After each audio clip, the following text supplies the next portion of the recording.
Well, Kevin, looking forward to Sunday afternoon back in O'Donnell Park. It's just a little over 12 months ago since we were there before, and I'm sure a lot of people want to put a lot of wrongs right from last year. Yeah, well, hopefully, Tom. Look at I don't want to dwell too much on last year. It's a new chapter for us boys, myself and Barney and Anthony. But the boys know themselves, Tom. They didn't perform last year to their best of their ability, and we'll be hoping, look, we can put that right come Sunday afternoon. Yeah, and you said you're a late appointment, so there was a bit of troubled water during the summer as well. So, but obviously everybody's rode in behind you now. Yeah, look, I suppose it was a call I wasn't expecting on the 9th of September from our chairman, just saying that the management had stepped away. Would I be interested in doing it? And it was something that did interest me, of course. Look, I know a lot of these lads, or know them all, I should say, and they're a terrific bunch of lads, you know. I suppose the first call I made was to Barney and Anthony, and I have two good men behind me, you know, and look, they take a lot of the credit. I suppose I do a good bit of the organising and behind the scenes stuff, but the boys do. Barney does the majority of the training, and look, that's Barney, Corn and Anthony Boyle. Yeah, Barney was away in Boston there. Tommy's just come back there. He was actually only probably back a week, and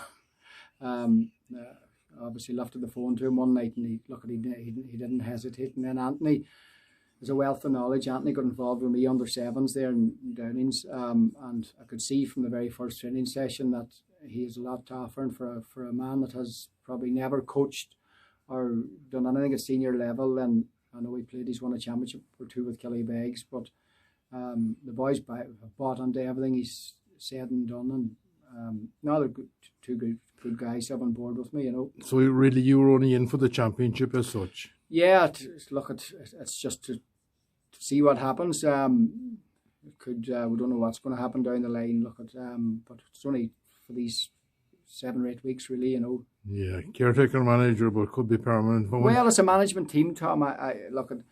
Everybody thinks I'm the manager. Believe it or not, it's we do it. Like I'd mentioned to Charlie this night. Charlie says, "Do not fall out," but we haven't to date, and we pick the team together. Everything we do is together. You know, Barney trains the team, and then me and Anthony gives him a hand there, and of course I'm at every session as well. And you're chatting to players. You know, to me, look at the three brains work better than one, Tom, and it was a no-brainer. You know, the team. Look at team. You don't fall out because we're all adults, and the team, barring a disaster, picks itself anyway, maybe positional changes and stuff, and we're doing it for the betterment of the team and the club anyway. Yeah. So was the defeat to Rossa at home kind of the seminal moment? Yeah, well, it's a bit of a wake-up curve for us, Tom. Look at credit to Rossa, they totally deserved their victory that day. We were short a few men, 4 or 5 men, but it's no excuse. We should have had enough quality in the field to win that game. We didn't, and just give us that wee bit of a, suppose, excuse the pun, the kick up the backside we needed. And look, we had set out to the boys anyway. Look, we have 6 or 7 steps on this journey now, you know, and we could afford maybe one slip up in the group stages if it was to be. And look, if we have another slip up, then come Sunday we're going to be going down the road with the tail between our legs, you know. Yeah, good victory over Muff, you know, strong side. And then I was at your game against Carndona. Carndona came in with a big reputation, and I suppose the key to that success was that you really started well, and I think you went 4-1 up or something, was it?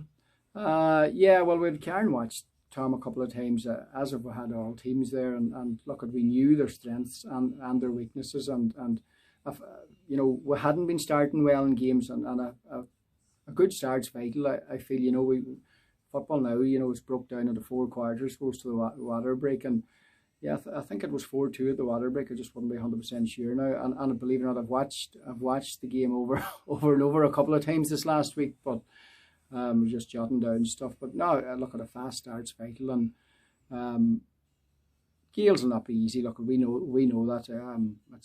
As you well know, I'm out and about, and it's so hard to call. Look, to me, I said it last night. It's 50-50, and if you don't perform in the day, and that goes for Gales as well. Look, you're going to get caught cold, you know. Yeah.